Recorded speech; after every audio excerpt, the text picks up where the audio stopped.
보도록 하겠습니다. 열왕기상 16장 34절입니다.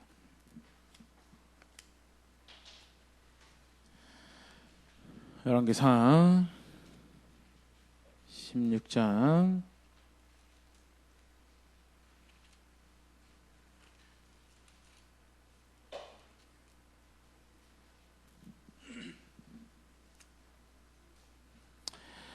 16장 34절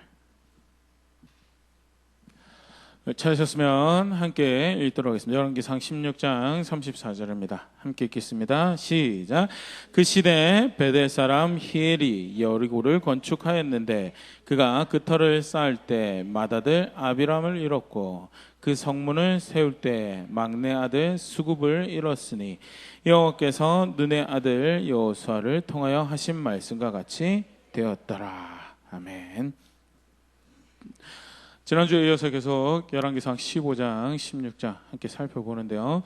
오늘 읽었던 본문 지금 말씀 우리 함께 읽었는데 굉장히 사실은 독특한, 특별히 왕의 이야기가 연달아서 6명이 쭉 기록되어 있는 상황에서 기록되어 있는, 어떻게 보면 조금 왜 이 자리에 이 말씀을 두셨는가 하는 그런 생각이 들 만큼 개인적인 그런 이야기로 보여지는데요. 여러 가지 사실 굉장히 중요한 것을 의미하는 그런 기능을 하고 있습니다. 대표적으로 사실 보여주고 있는 것이요, 열왕기상이 단순히 왕의 이야기가 아니다라는 걸. 사실 이 왕이 무슨 일을 했고, 이 왕이 무슨 일을 했고, 이 왕이 무슨 일을 했고, 그래서 무슨 결과가 나타났다, 무슨 업적은 나왔다, 그런 이야기를 기록하고 있는 책이 아니라 분명히 하나님께서 백성들에게 가르치고 인도하기 원하셔서 주신 말씀이 기록되어 있는 책이고, 그 관심이 어디 있는가를 확인할 수 있는 그런 내용이 사실 오늘 본문에서도 보일 수 있는 부분이. 그래서 여담으로 이야기 드리면요,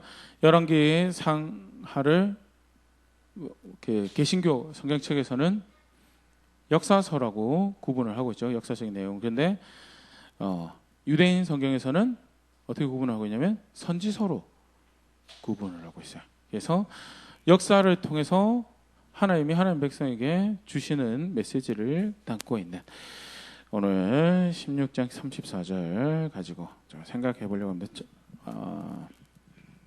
지난주 했던 거 내용 이제 쭉 사실 이어지는 내용이라서요. 다시 한번 더 쭉 복습을 해보면요. 먼저 여로보암의 아들 나답의 이야기가 등장을 합니다. 하나님께서 행한 대로 갚으시죠. 열왕기상 15장 26절 보여주면 제가 한번 읽을게요. 그가 여호와 보시기에 악을 행하되 그의 아버지의 길로 행하며 그가 이스라엘에게 범하게 한 그 죄 중에 행한지라. 27절 이에 이사가 자손 아히야의 아들 바하사가 그를 모반하여 블레셋 사람에게 속한 기브돈에서 그를 죽였으니 이는 나답과 온 이스라엘이 기브돈을 에워싸고 있었음이더라. 굉장히 비참한 죽음이죠. 전쟁 중에 적군의 손에 죽는 것도 사실은 어떻게 보면 조금 그나마 그래도 싸움 중에 죽었으니까 좀 명예롭다고 할 수 있는데, 모반이 일어나가지고 전쟁 중에 부하의 손에 죽게 되는. 그런데 왜 그런 일이 벌어졌느냐? 병사 이렇게 선임인데 강팍한 선임이고 강팍한 권위자라 가지고 밑에 사람들 잘 다스리지 못해가지고 밑에 사람들한테 인기와 덕망을 쌓지 못해서 반란이 일어나서 죽었다고 절대 그렇게 이야기하고 있지 않다. 왜 죽었느냐? 여로보암의 죄, 그리고 그것을 답습한 자신의 죄로 인해서 죽었다라고 이야기하고 있는 것이요, 성경에서 이야기하고. 그 다음에 이어서 바하사, 그렇게 여로보암이 잘못한 것을 다 끊어내고 그 아들까지 죽이면서 지난주 우리 사실 다 살펴봤던 내용을 다시 읽지는 않겠는데요, 바하사가 나답을 죽일 때 여로보암의 집안을 다 죽이죠. 가족, 친지 다 죽여요. 그래서 어떻게 보면 학자들이 그렇게 표현을 합니다. 새로 여로보암으로부터 어떤 악한 그 영향력을 다 끊어내고 새로 시작할 수 있는 그런 기회를 계기로 얻었던 사람이 누구냐? 바하사였다. 그럼에도 불구하고 바하사는 무엇을 선택했느냐? 여로보암 길을 쫓아갈 것을 선택했다. 예후라는 선지자를 통해서 하나님이 바하사를 정죄하시죠. 2절에서부터 4절 같이 한번 읽어보세요. 열왕기상 16장 2절 4절 같이 한번 읽어볼게요. 시작. 내가 너를 티끌에서 들어 내 백성 이스라엘 위에 주권자가 되게 하였거늘 네가 여로보암의 길로 행하며 내 백성 이스라엘에게 범죄하게 하여 그들의 죄로 나를 노엽게 하였은즉 3절 내가 너 바하사와 내 집을 쓸어버려 내 집이 느밧의 아들 여로보암의 집같이 되게 하리니 4절 바하사에게 속한 자가 성읍에서 죽은즉 개가 먹고 그에게 속한 자가 들에서 죽은즉 공중의 새가 먹으리라 하셨더라. 하나님께서 기회를 주셨어요.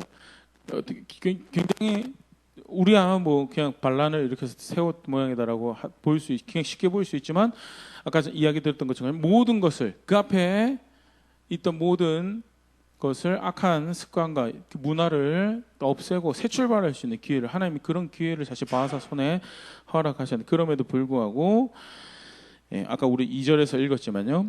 대표적인 사실 여로보암도 그렇고 바하사도 그렇고요. 어디서부터 그것이 출발했느냐? 은혜를 잊어버렸다. 은혜를. 티끌에서부터 너를 끄집어서 내가 너 왕 삼았는데 주권자가 백성의 주권자가 되게 했는데 너 잊어버리고 내가 싫어하는 거 나를 대적하는 것을 네가 걸어가서 네가 네 손으로 죽인 여로보암의 집과 똑같이 너를 그렇게 하게 할 것이다 라고 이야기하는 것이 바하사의 경우였고요. 20여 년간 통치자의 자리에 있었지만요. 결국 돌이키지 못하고 죽고요. 그 아들 엘라에 이르러서 하나님이 약속하신 대로 심판하시죠. 열왕기상 16장 9절에서 11절 제가 한번 읽어드리겠습니다. 9절입니다. 엘라가 디르사에 있어 왕궁 맡은 자 아르사의 집에서 마시고 취할 때 그 신하 곧 병거 절반을 통솔한 지휘관 시므리가 왕을 모반하여 10절 시므리가 들어가서 그를 쳐 죽이고 그를 대신하여 왕이 되니 곧 유다의 아사왕 제27년이라 11절 시므리가 왕이 되어 왕이 오를 때 바하사의 온 집안 사람들을 죽이되 남자는 그의 친족이든지 그의 친구든지 한 사람도 남기지 아니하고 하나님께서 약속하신 대로 말씀하신 대로 몽땅 다 죽어나가는 그런 일들이 왜 그런 일이 벌어지는가? 그 넬슨이라는 학자가 그렇게 표현하는데요.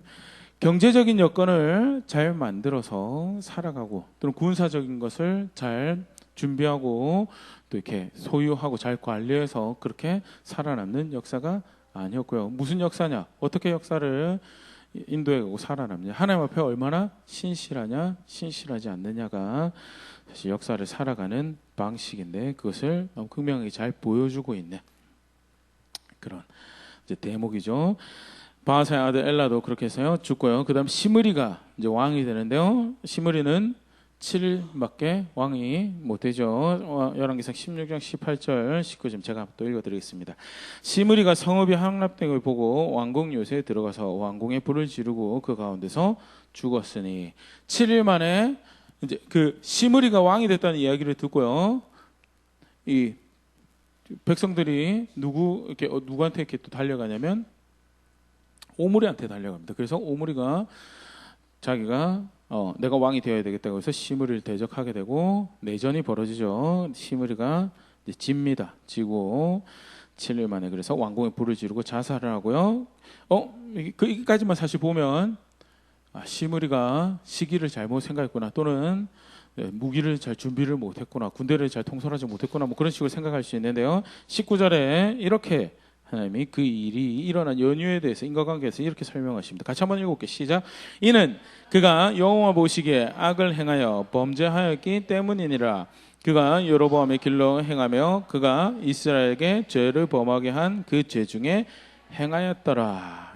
악을 행해서 범죄하여서 이런 결과가 나타났다라고 분명히 이야기하고 있는 겸 왕들의 실패고 몰락이었다는.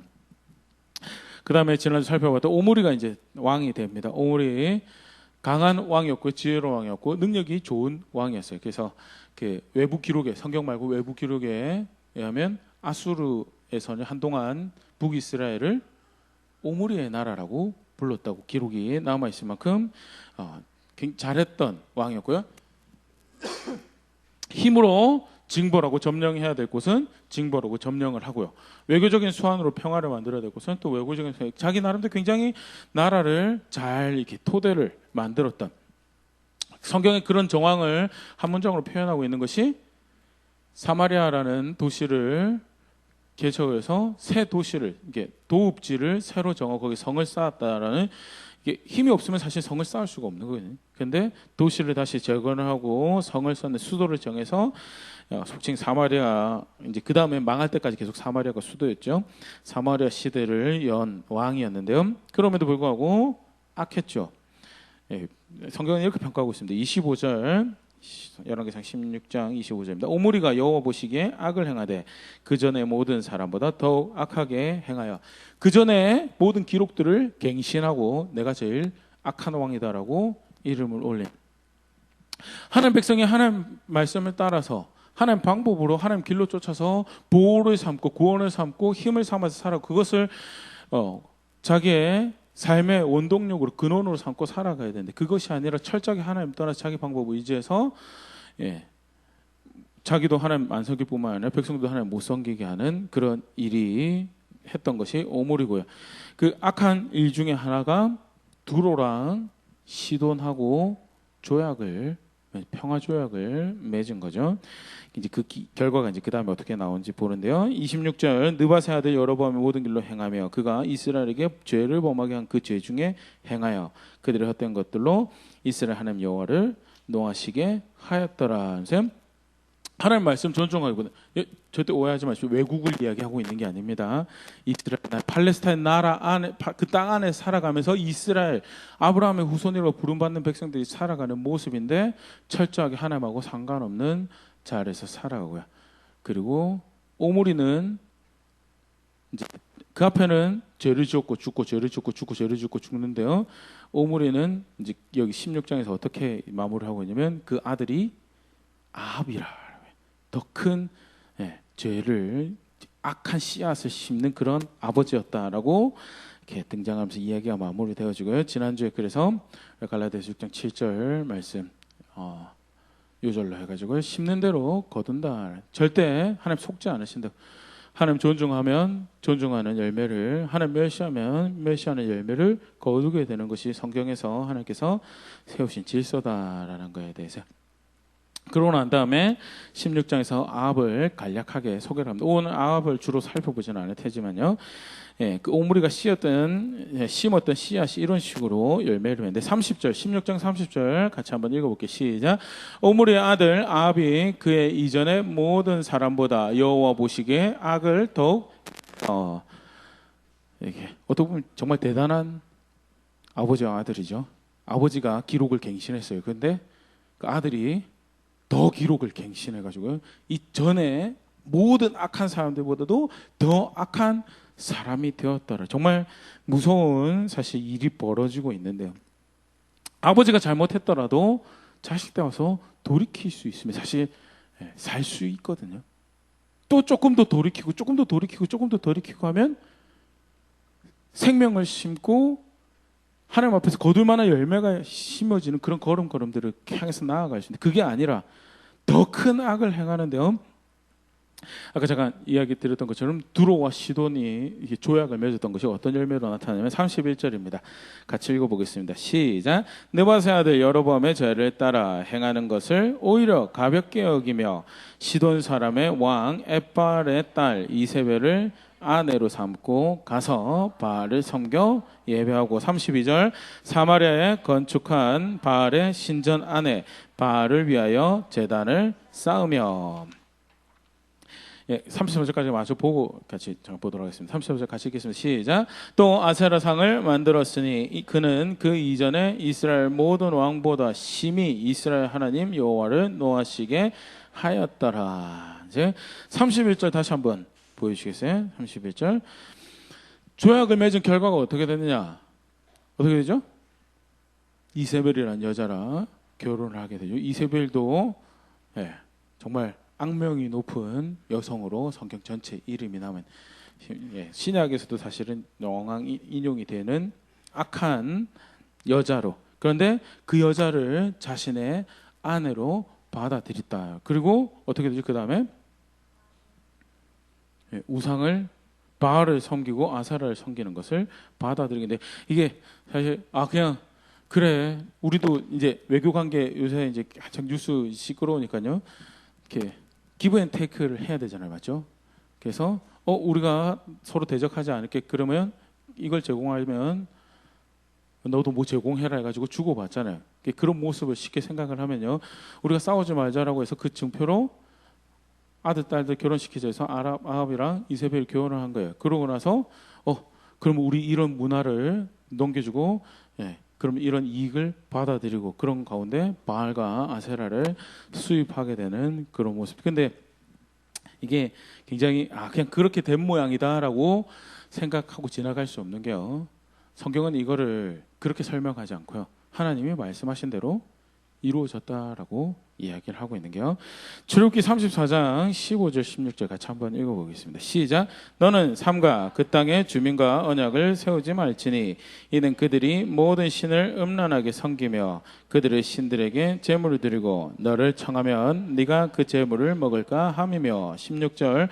또 내가 그들의 딸들을 내 아들들의 아내로 삼음으로 그들의 딸들이 그들의 신들을 음란하게 섬기며 내 아들에게 그들의 신들을 음란하게 섬기게 할까 함이니라. 예.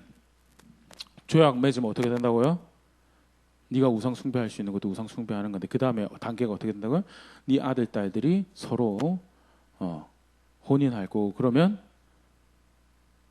단순히 내가 우상 숭배하고 내가 망한 걸 떠나서 내가 지금 선택한 것이 어떤 씨앗을 뿌리고 어떤 열매를 거두게 될까, 네 자녀들까지 깡그리 다 망하게 되는 그런 일들이 발생하게 될 것이고, 약속주시게 살게 하시겠다는 땅에서 반드시 쫓겨나고 반드시 죽게 되는 그런 일들이 벌어지게 될 것이다 라고 이미 이야기하셨고, 그렇기 때문에 뭐라고 하셨죠? 절대 언약 맺지 말라라고 하셨는데 언약을 맺게 되고요, 실제로 그 일이 말씀하신 그대로 아합의 삶에서 그 일이 벌어진 31절 다시 한번 더 보여주시겠어요? 열왕기상 16장 31절 앞에 하나 더.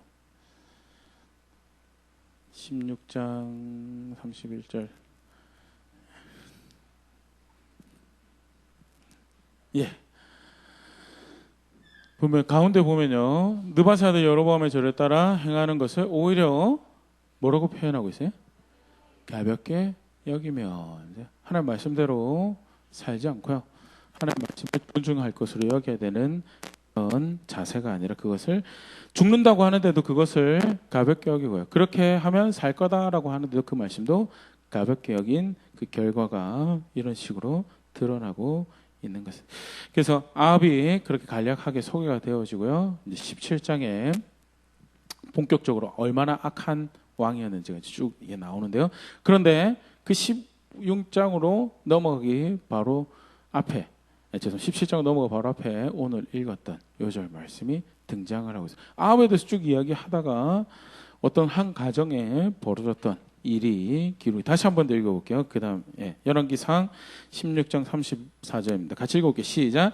그 시대 베델 사람 히엘이 여리고를 건축하였는데 그가 그 터를 쌓을 때 맏아들 아비람을 잃었고 그 성문을 세울 때 악내 아들 수굽을 잃었으니 여호와께서 눈의 아들 여호수아를 통하여 하신 말씀과 같이 되었더라. JPS에서 출판한 유대인들이 영역 번역한 성경에서 코멘트를 이렇게 달 때 그렇게 표현을 하기도 하는데 저도 개인적으로 그걸 지지를 하는데요. 히엘이 단순히 여리고를 세울 수 있었을까요? 일개 개인이 가서 도시를 재건하고 성을 쌓는다는 게 기사 불가능할 거고요. 분명히 저 배후에는 아합이 있었을 것이다라는 것이 우리가 생각해 볼 수 있는 바고요. 분명하지만 그렇지만 여리고를 건축하는 주도적인 사람이 히엘이었던 것에 대해서.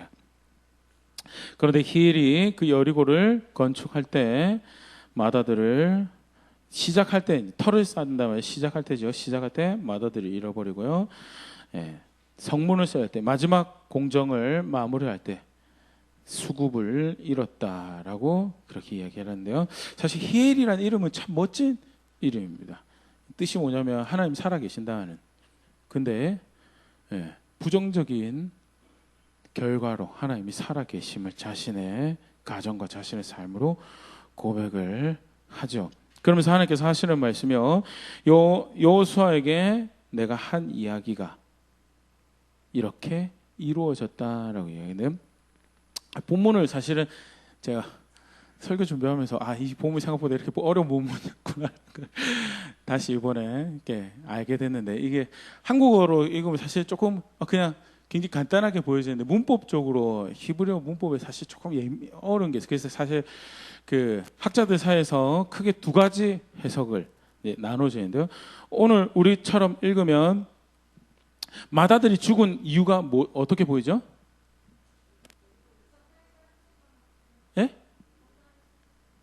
마다들이 죽은 이유가 뭐죠? 터를 쌓을 때 마다들이 잃어버렸다라고 하면 하나님이 심판하셔서 죽게 된 것처럼 보여지죠. 또 막내 아들도 성문을 세울 때 막내 아들 수급을 잃었다라고 읽으면 공정을 마무리할 때 하나님이 심판하셔서 그 막내 아들을 병으로 죽었든지 사고로 죽었든지 여러 가지로 데리고 가셨구나라는 것을 그렇게 읽을 수 있는데요. 근데 히브리어 원래 표현에는 그렇게 표현하고 있지 않아요. 이렇게 영어로 표현하면 in이나 at 장소 또는 시간을 이렇게 포함하는 거에서 히브리 조금 해석 범위하면서 with라고도 해석을 하거든요. 그래서 원래 원어 배치를 이렇게 보면요, 그 아비람과 함께 그가 기초를 쌓았다라고, 그렇게 아비람과 함께 기초를 쌓았다, 또는 아비람을 통해서 기초를 쌓았다라고. 그래서 WBC나 NAC 그리고 컨스타블 같은 경우는 이걸 해석을 어떻게 하냐면 at the cost of 아비람, 그 큰아들을 희생 제물로 드리고 그리고 그 기초를 쌓았다라고 해요.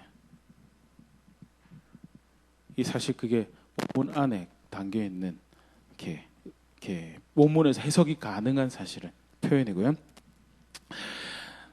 그리고 막내 아들을 희생 제물로 드리고 마지막을 공정을 마무리했다라고. 근데 이게 원래 여호수아에 그럼 하나님 뭐라고 말씀하셨는가?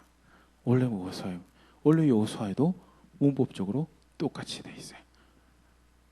큰 아들 안에서 기초를 쌓고 작은 아들 안에서 공정을 마무리하게 될 것이다. 여호수아 6장 26절 같이 한번 읽어볼게요.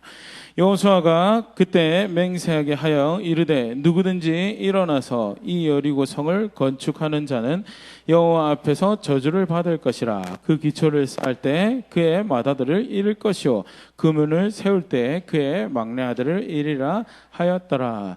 사실 심판으로 아들을 잃든 자기가 자기 손으로 갖다 바치든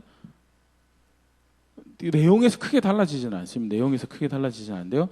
근데 두 가지 모습 다 사실 너무나 확연하게 뭘 드러내고 있냐면 하나님의 말씀을 굉장히 가볍게 생각하고 있더라라는. 그리고 오늘 읽었던 그 뒤에 한번 다시 보여주세요. 34절요. 열왕기상 16장 34절 보면요, 아들을 잃었는데 거기에 대해서 코멘트를 기자가 하나님이 어떻게 이야기하고 있냐면 그것은 말씀하신 그것이 이루어진 것이다는, 말씀하신 것이 이루어진. 조금 더 아까 이제 먼저 해석 관련해서 조금 더 이야기 드리면 WBC 이제 주석을 기록한 그 학자가 실제로 이제 현대 고고학적인 근거가 이제 이 의미에 대해서 조금 더 부각을 하고 있는 게 이제 발견된 게 있다. 그게 뭐냐면 죽은 아이나 살아있는 아이를 병이나 박스에 집어넣어서 공정할 때 집어넣어서 그거를 일종의 자기들이 섬긴 신에 대한 희생제사, 우리 좀 잘 봐주세요라고 집어넣고 공정을 마무리하면서 이렇게 집어넣어서 건축한, 그게 이제 고고학적인 근거로 이제 발견되는 것이 있었고, 그래서 아까 잠깐 얘기했던 WBC, NAC, NET 그런 이제 해석가들은요, 뭐죠? 아이를 실제로 인신공양을 드렸던 정황으로 이렇게 보는 그렇게 해석을 하기도 합니다. 네, 아까 잠깐 얘기 드렸지만요, 굉장히 끔찍한 일이 벌어졌는데요. 아까 잠깐 얘기 드린 것처럼 뭐냐 이게 뭐냐는 하나님의 말씀을 너무나 가볍게 생각하고 있더라라는 거에 대해서 자신의 손으로 죽였던 하나님의 심판을 받아서 죽었던 아들들이 짓지 말라고 했으면 안 지어야지 맞죠? 안 지으면 되는 거예요. 짓지 말라고 했으면 근데 짓지 말라고 했는데 왜 지었을까요? 짓지 말라고 했는데 왜 지었을까요? 하지 말라고 했는데 보통 우리 하는 경우에 왜 하죠? 예, 그렇죠. 하고 싶어요. 그게 내 만족이 되는 거예요. 그게 나한테 즐거움이 되고, 그게 나한테 기쁨이 되고, 하지 말라고 하는데도 불구하고, 그거면 반드시 죽는다고 이야기하더라도 해보고 싶어요. 그게 내 마음이에요. 그래서 지은 거. 그게 아까 잠깐 우리가 이 말씀을 보기 전에 그 앞에 열왕기상 16장 31절에 아합이 하나님을 가볍게 죄를 짓는 것 자체를 가볍게 여기더라는 표현 안에서요. 실제 아합이 다스리던 나라 안에서 하나님의 백성들이 무슨 생각을 하고 무슨 마음으로 살아가던가 하나님 말씀을 얼마나 가볍게 여기고 살아가든지 자기 손으로 죽였다면 그게 뭐죠? 이스라엘 백성이고 팔레스타인 약속한 땅 하나님 나라라고 살아가는 그 땅에서 하나님 법보다는 그 땅에 하나님 없이 살아가던 이방인의 문화와 이방인의 미신적인 그런 관념들을 받아들여서 그것 따라 살아가는 그게 도시를 세워갈 때 보호가 될 것이고 앞으로 장차 이 도시 안에서 번영을 이루는 기초가 될 것이라 생각해서 그것을 따라가는 거고요. 한편 하나님의 심판으로 죽었으면요, 짓지 말라고 한 땅에 굳이 그것을 지어서 하나님의 말씀을 대적한 그런 안타까운 모습을 보여주는데요. 그런데 성경이 분명히 이야기하는 것은요, 34절 밑에 다시 한번 읽어볼게요. 여호와께서부터 같이 읽겠습니다. 시작. 여호와께서 눈의 아들 여호수아를 통하여 하신 말씀과 같이 되었더라. 성경 뭐라고 이야기하냐면 하나님은 하나님 말씀하신 대로 반드시 행하신다. 아무리 가볍게 여겨도 가볍게 여기면 가볍게 여긴 대로 하나님께서 너에게 하나님 말씀을 성취하실 것이고 그것을 진중하게 여겨서 죽을 것으로 여겨서 하나하나 조심스럽게 따라가면 그렇게 하나님께서 너희를 대하실 것이고 하나님 말씀을 가볍게 생각하는 개인과 나라가 문화가 있었음을 단적으로 고발하는 동시에 하나님 말씀은 절대 그렇게 여길 말씀이 아니다.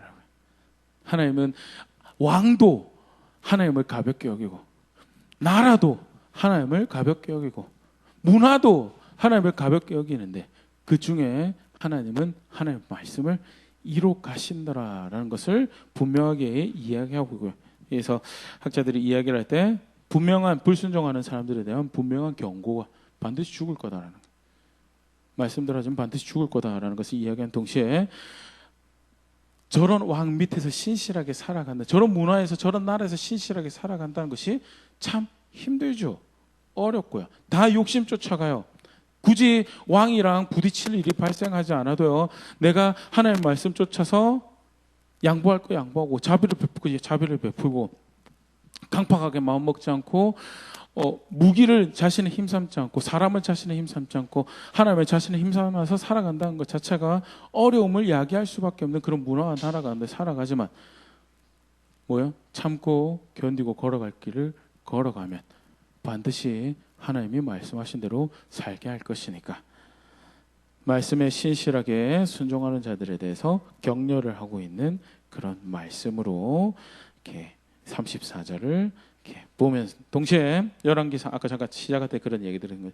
열왕기상 자체가 왕들에 대한 이야기가 아니라 순종하는 자에게 하나님께서 그 언약에 신실하게 하나님께서 어떻게 행하시는지 불순종하는 자들에게 언약에 신실하게 어떻게 행하시는지를 이야기하고 있는 책인 것에 대해서 이사야 40장 8절 같이 한번 읽어보겠습니다. 시작.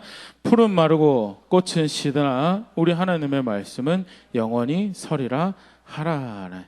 풀은 마르고 꽃은 시절을 쫓아서 절기를 쫓아서 또는 이사야 40장 표현에 의하면요 여호와의 기운이 그 가운데 오고 감을 결정하여서 마르기도 하고 태어나기도 하고 자라기도 하는 풀과 나무는 풀과 꽃은 시절을 쫓아서 죽었다가 살아나기도 하고 살았다가 죽기도 하고 그것은 반드시 거긴 끝이 있는데 무엇이 반드시 서 있느냐? 하나님 말씀이 영원히 서 있을 것이다. 그렇기 때문에 뭐 하라는 거죠?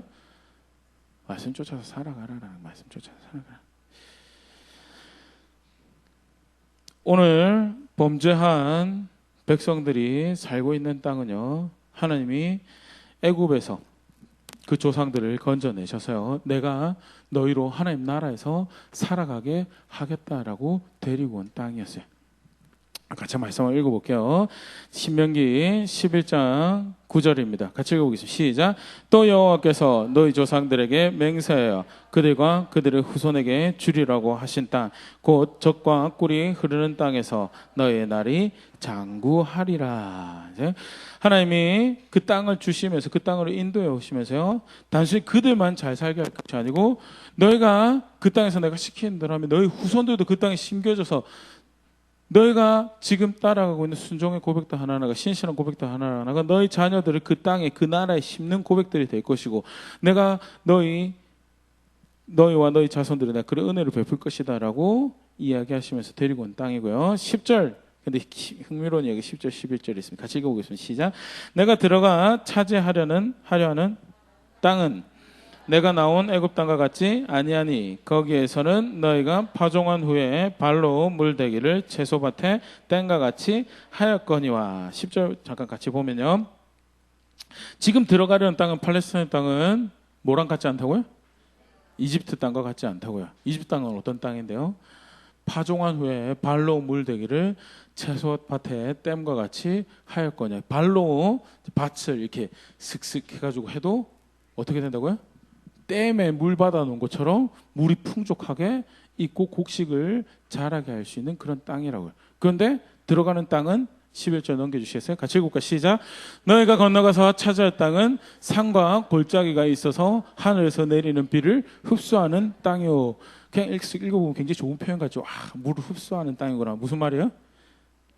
물이 지면에 고여 있어서 농사를 지을 수 있는 땅이 아니고 물이 쑥 빠져나가 버리는 땅이라서 농사짓기가 굉장히 힘든, 아니 젖과 꿀이 흐르는 땅이라면서 하나님 나라라면서, 아니 더 힘든 땅이고 더 안 좋은 땅, 차라리 살게 하실 거면 이집트 땅에 저희를 좀 내버려 두셔야 되는 거 아닙니까? 그런데 젖과 꿀이 흐르는 땅 또는 하나님 나라의 비밀이 그 다음에 있습니다. 12절 같이 읽어볼게요. 시작. 내 하나님 여호와께서 돌보아 주시는 땅이라 연초부터 연말까지 내 하나님 여호와의 눈이 항상 그 위에 있느니라.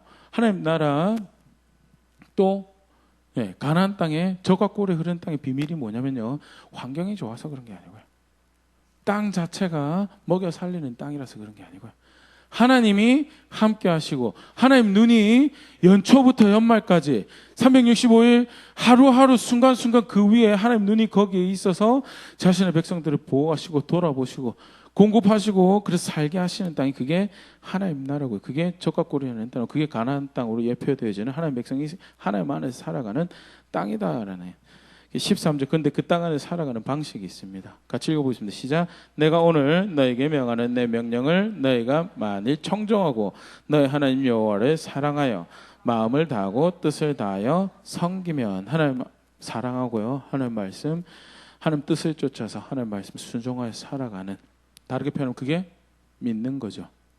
그게 믿는 거죠. 그렇게 하나님 믿고 살아가면요. 14절입니다.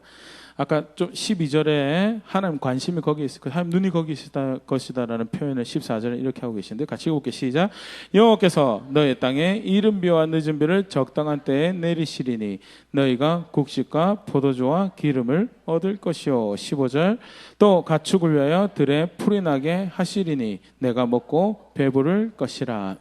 이른 비와 늦은 비를 통해서 수확할 수 있도록, 열매를 거둘 수 있도록, 나아가서 너희 가축들이 거기서 생존할 수 있도록, 그래서 결국 궁극적으로 네가 살고 너희 집이 살 수 있도록 하나님이 비를 허락하시고 그렇게 관심을 주셔서 보호하시고 공급하시는 그런 나라 가운데 살게 하실 것이다 라는 것이요, 그 땅으로 인도해 오신 하나님 약속이었고 실제로 그렇게 살게 하셨어요.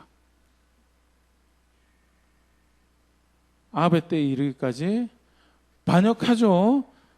잔잔한 심판을 하십니다. 그거 잘못된 거다라고 그 죽이시기도 하고 고쳐라라고 선지자를 보내시기도 하지만 아직은 그래도 살게 하시. 그게 사실 하나님이셨고요. 하나님은 뭘 원하시는 하나님 백성이 그렇게 생명을 선택하길 원하시는 하나님이시다. 우리 너무 잘 아는 말씀이죠. 같이 한번 읽어볼게요. 신명기 30장 19절 20절입니다. 같이 읽어볼게요. 시작. 내가 오늘 하늘과 땅을 불러 너에게 증거를 삼노라. 내가 생명과 사망과 복과 저주를 내 앞에 두었은즉 너와 내 자손이 살기 위하여 생명을 택하고 20절 내 하나님 여호와를 사랑하고 그의 말씀을 청정하며 또 그를 의지하라.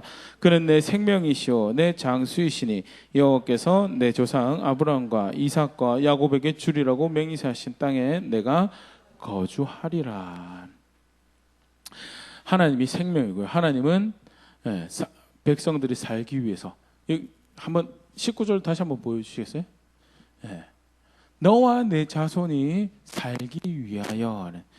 사실 그냥 그런 모양이라고 지나갈 수 있는데요. 오늘 본문하고 비교하면요. 히엘은 왜 여리고를 지으려고 했을까요? 그게 자기를 위한다고 생각해요. 그게 누구를 위한다고 생각했을까요? 자기 가족을, 자기 자식들, 내 후손을 내가 이 땅에 심으리라고 자기 방법으로 열심히 심어요. 심겨지나요? 안 심겨지나요? 안 심겨져요. 근데 하나님은요, 내가 그거 고민하고 어떻게 하면 이게 보존이 될까? 어떻게 하면 이것을 내 자녀에게 남겨줄 수 있을까? 고민하기 전에 나는 네 후손에게 관심 있고 나는 너와 네 후손이 내가 주는 땅에서 장구하게 살기를 바라는 하나님이다라고 그러니 생명을 선택하라라고 이야기하신 분이 하나님이시다라는 거예요.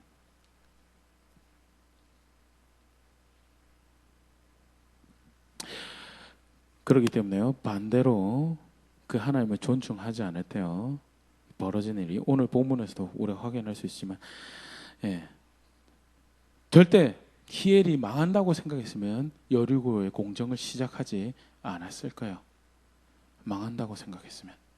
철저하게 하나님 말씀하신 대로 그 악한 일이 정말 생각하기 싫은 뭐라고 표현?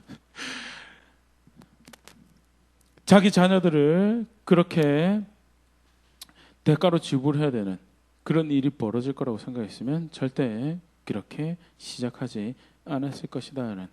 그런데 불순종하면 네가 뿌리는 씨앗이 네 자녀들을 잡아먹을 것이다라는 것이요. 뭐 사실 여러 말씀에서 생각해 볼 수 있는데요. 한번 관련해서 보면요. 신명기 28장 53절 같이 읽어보겠습니다. 시작.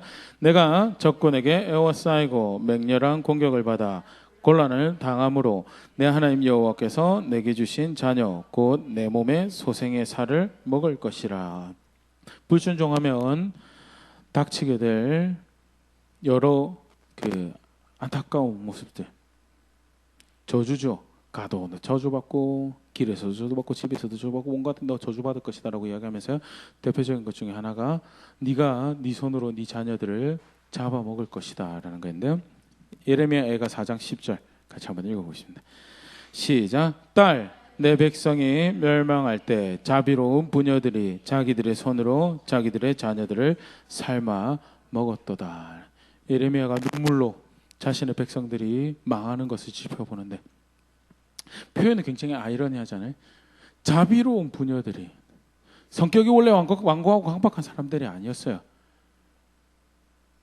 자비로운 부녀들이 그런데 그 안타까운 상황이 되니까 자기 손으로 자기들의 자녀를 삶아서 먹는 일이 정말 힘들었던 모양이구나. 정말 제가 설교 준비하면서 찾다 보니까 2013년도인가요? 2013년도 뉴스에 북한에서 저런 일이 벌어져가지고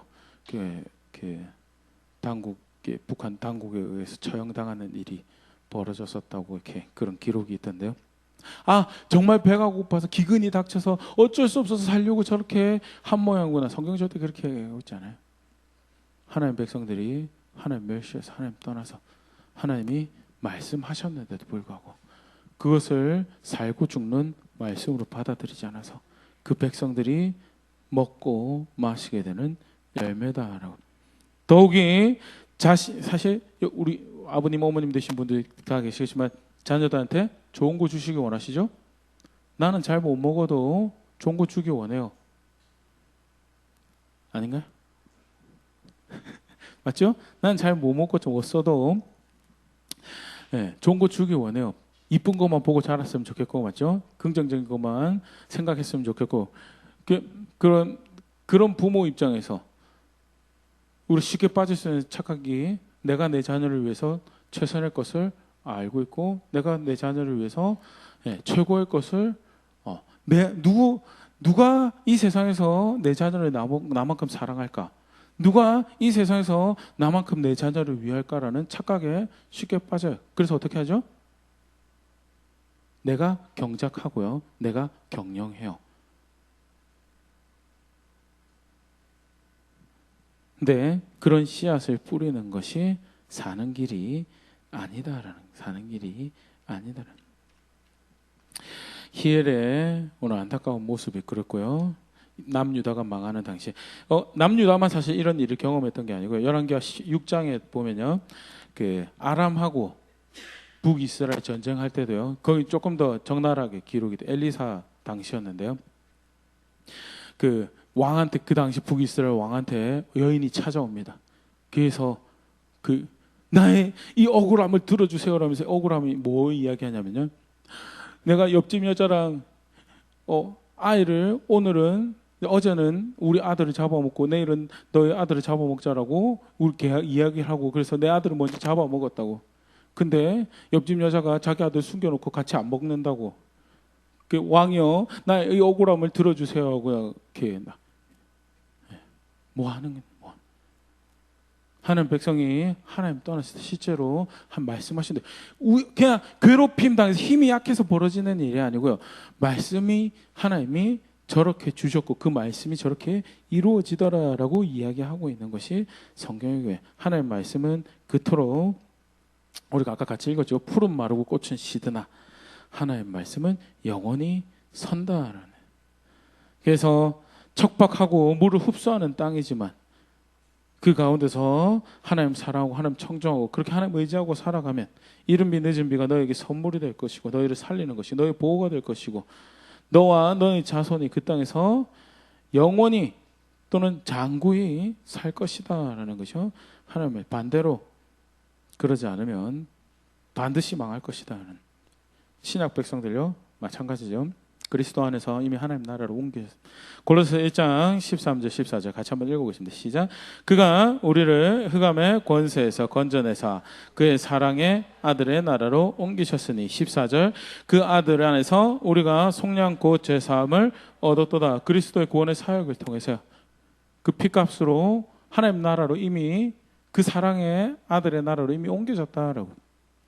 그것만 해도 굉장히 놀라워요. 아닌가? 그것만 해도 굉장히 놀라워요. 그런데 하나님 뭐라고 그러셨냐면 그렇게 내가 보낸 나의 아들을 믿고 그 안에 있으면 내가 너를 내 아들로 여기겠다. 요한복음 1장 12절 13절 같이 읽어보겠습니다. 시작. 영접하는 자 곧 그 이름을 믿는 자들에게는 하나님의 자녀가 되는 권세를 주셨으니 13절 이는 혈통으로나 육정으로나 사람의 뜻으로 나지 아니하고 오직 하나님께로부터 난 자들이니라. 혈통이나 육정으로 날 수가 없고 그것으로 감당할 수 있고 그것으로 받아들일 수 있는 게 오직 하나님의 은혜가, 죄송합니다, 하나님의 능력이 나로 그를 영접하게 하여서, 우리로 그를 영접하게 하여서 그 안에서 하나님 앞에서 우리가 뭘로 여김받는 거예요? 자녀로, 아들로. 아까 우리가 읽었던 신명기 표현을 좀 빌리면요, 관심이 연초부터 연말까지 아버지의 눈이 그를 쫓아다니는 그런 자녀로 여김받는 일이 벌어졌다는, 정말 놀라운 은혜 아닌가요? 에베소서 2장 5절 6절 같이 읽어보겠습니다. 시작. 허물로 죽은 우리를 그리스도와 함께 살리셨고 너희는 은혜로 구원을 받은 것이라. 6절 또 함께 일으키사 그리스도 예수 안에서 함께 하늘에 앉히신. 여전히 이 땅에서 살아가고 이 땅에 우리 유한의 생존의 모습을 통해서 이렇게 한 끼라도 안 먹으면 배고프잖아요. 맞죠? 아닌가요? 정말 우리의 유한함을 확인할 수 있는 배가 고파요. 힘들어요. 이 배가 고프고 위만 고통받는 줄 알았더니 그게 어떻게 돼요? 마음도 어렵게 해요. 맞죠? 광팍해지고 조급해지고 네. 굉장히 우리의 그 이 짧은 손 짧고 발 짧은 우리 능력이 짧은 것을 우리가 보일 수 있는, 그런데 그리스도 안에서 하나님이 우리 이미 어떤 존재를 여기신다고요? 어떤 존재를? 하늘에 앉혀진 존재, 그게 주 안에 있다라는 게 하나님이 그리스도 안에 우리에게 주신 약속인데요. 그런데 그 안에 있지 않으면, 다르게 표현하면요, 로마서 8장 13절 표현입니다. 육을 따라 살면 반드시 죽을 것이다. 로마서 8장 13절 같이 읽어보겠습니다. 시작. 너희가 육신대로 살면 반드시 죽을 것이로되 영으로서 몸의 행실을 죽이면 살리니. 마음에 원하는 것 쫓아가고 육신이 원하는 것 쫓아가고 세상 유행 쫓아, 에베소서 표현이죠. 세상 유행 쫓아 그렇게 육을 쫓아 살면 어떻게 반드시 죽을 것이다. 그거는 영을 쫓아가서 그리스도를 영접하는 삶이 아니고, 영을 쫓아가서 하나님을 믿는 사람이 아니고, 영을 쫓아서 하나님의 영이 역사하심을 쫓아서 거기 순종해서 하나님의 말씀을 따라가는 삶이 아니기에 그거는 반드시 죽을 것이다. 살게 하시기 원하시는 하나님이고요. 살리는 하나님이시지만요, 하나님 말씀은요, 육 쫓아가고 네 맘대로 하라는 거기에 구원이 없다라는. 그래서 바울은 굉장히 가격한 표현이긴 하지만 이렇게 로마 교회를 권면합니다. 영으로서 몸의 행실을 죽이라라고. 네 마음에 원하는 것을 죽여가고, 네가 생각에 고기 덩어리고 원하는 것을 죽여가고, 무엇이 하나님께서 기뻐하실 건지, 무엇이 하나님의 영이 인도해가는 삶을 따라 그렇게 그리스도 예수의 사람으로 살아가는 것인지, 그렇게 하나하나 살아가면 실제 고통스럽겠죠. 괴롭겠죠. 쉽지 않아요. 주변에 아무런 문제가 없더라도 말씀 따라 살지 못한 제 자신을 보면 괴롭지 않으실까요? 괴로워요. 굉장히 스스로 괴로워요. 그런데도 뭐라고요? 반드시 살 거다라고요. 그러면 그게 하나님 말씀이 반드시 이루어질 것이기 때문에, 내가 소망이 있어서가, 내가 잘해서가 아니고요. 하나님 말씀이 반드시 영원히 설 하나님 말씀이기 때문에 그것 쫓아가면요, 그것을 쫓아가는 사람들에게 주시는 은혜가, 그걸 통해서 살게 하시는 은혜가 있을 거고, 그렇기 때문에 그게 하나님 백성이 살 길이다라는 게, 오늘 뭐 사실 간접적인 영역이지만요, 여리고 성 쌓으면 망할 거다라고 반드시 6장 26절 정확하게 이야기하셨죠. 큰아들이 터를 쌓을 때 죽을 거고 막내 아들이 마무리할 때 죽을 거다라는 말. 그거 대수롭지 않게 여기고 공정해요. 공사해요. 자신을 위해서, 자신의 가족을 위해서, 자신의 자녀들을 위해서. 그 선택은 자녀들을 죽이는 길이었다는. 그렇기 때문에 하나님 백성으로 살아가는 길에서요, 이렇게 실제 말씀 찾아보지는 않겠지만 정말 많이 강조하시죠. 앉아있을 때나 걸어갈 때나 뭘 때나 누웠을 때 하나님 말씀 계속 가르쳐주고 그거 말고 다른 살 길이 없다고. 근데 자칫 잘못 이해하면 있잖아요, 우리가 그렇게 생각할 수 있거든요. 내가 가르쳐주면 살 거라고. 아니죠. 그것 때문에 사는 게 아니죠. 나는 일단 순종하는 거예요. 나는 일단 순종하고 내가 표현을 잘해서, 내가 잘 가르쳐서 그 아이가 살 거라고 기대하는 게 아니고, 내가 일단 순종하는 씨앗을 심으니까 하나님 말씀하신 대로 이 자녀의 삶 가운데 하나님 일을 이루어주세요. 그게 사실 기도하는 거예요. 목사님, 저는 그래도 그렇게 안 해도 저는 열심히 기도했는데요. 근데 예전에도 우리가 살펴봤지만요, 같이 한번 찾아볼게요. 잠언 말씀.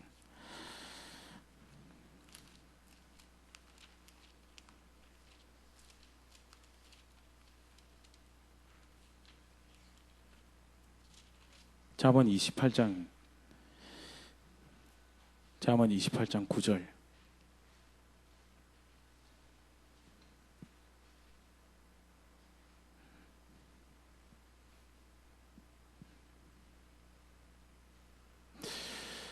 같이 읽어보겠습니다. 시작. 사람이 귀를 돌려 율법을 듣지 아니하면 그의 기도도 가증하니라. 은혜 구하는 거 굉장히 중요합니다. 은혜 구하는 기도, 성도가 살아가는 방식이죠. 하나님 가르치셨어요. 그런데 제대로 기도하는 게 뭐냐는 제대로 기도하는 게. 제대로 기도, 하나님 의미하는 성도가 하나님 백성 기도할 만한 기도가 뭐냐는 내가 잘해서가 아니고 하나님 말씀이 능력이 있기 때문에 그거 듣고 그거 따라가면서 내가 이렇게 은혜 구합니다라는 게 살 길이 그거밖에 없어서 거기로 내가 돌아갑니다라고 이야기하는 그게 성도의 기도고요. 저는 제 자녀를 위해서 기도하기 때문에 굳이 제가 하지 않아도 하나님 알아서 하실 겁니다라는 것은 이미 우리 세대가 증명하고 있죠. 왜곡된 기도다라는 거에 대해서. 왜곡된 기도다라는 거에 대해서.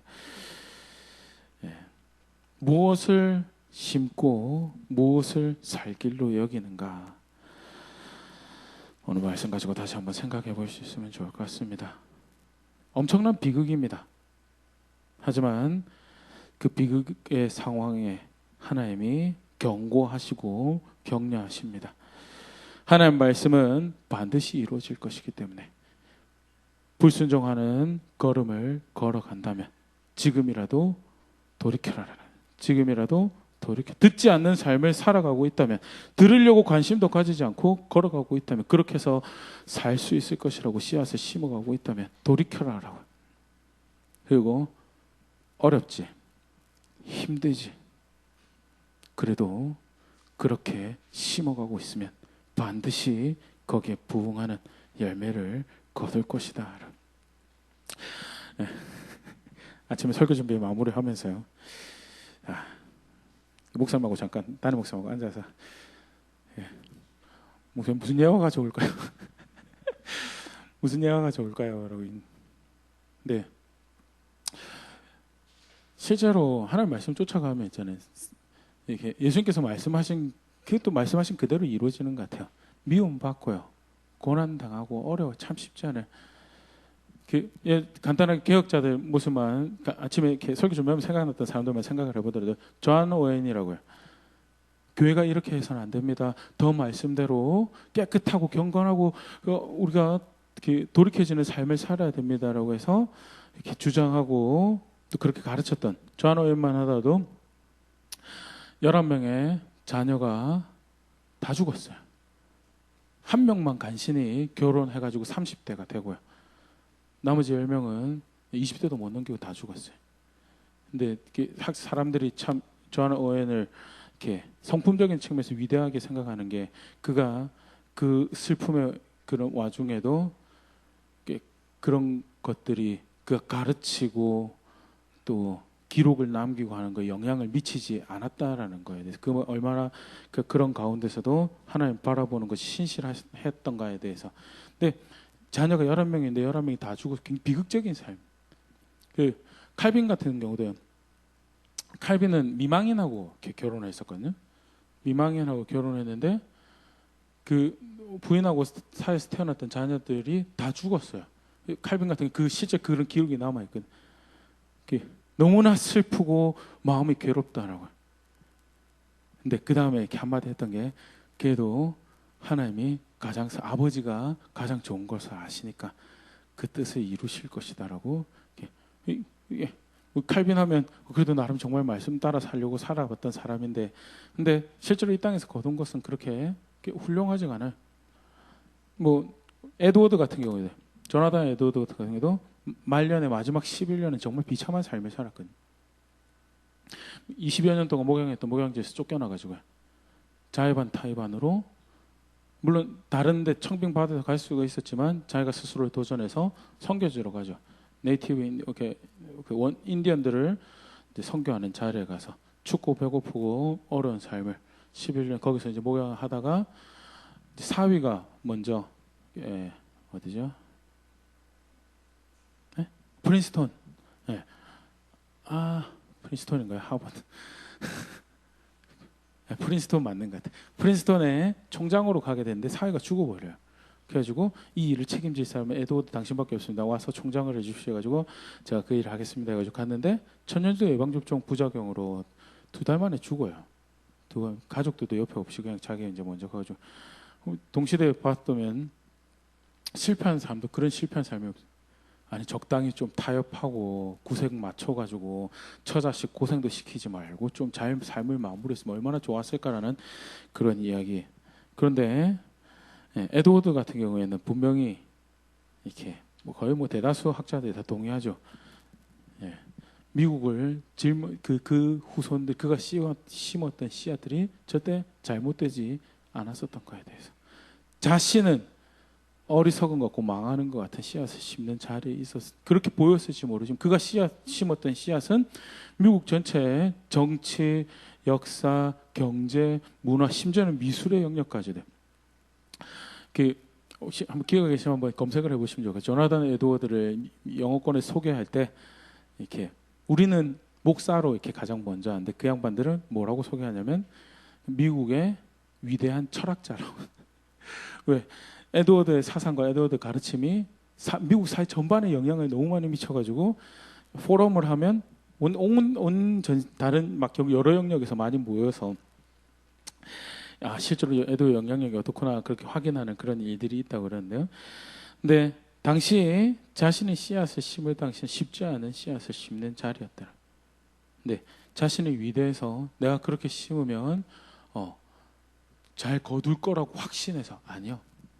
말씀이 그러하기 때문에 내가 다른 선택을 할 수가 없고 말씀이 그러하기 때문에 나는 그 씨앗을 심을 거고 그리고 하나님 말씀이 영원하게 서 있는 말씀이게 그게 열매를 맺고 그것이 합당한 후대에 증명을 해주죠. 에드워드가 틀리지 않았고 칼빈이 틀리지 않았고 오웬이 틀리지 않았고 루터가 틀리지 않았고 아타나시우스가 틀리지 않았고 그리고 이제 우리 차례죠. 이제 우리는 무슨 씨앗을 심어가고 어떤 열매를 거두기 위한 수고를 해가는가.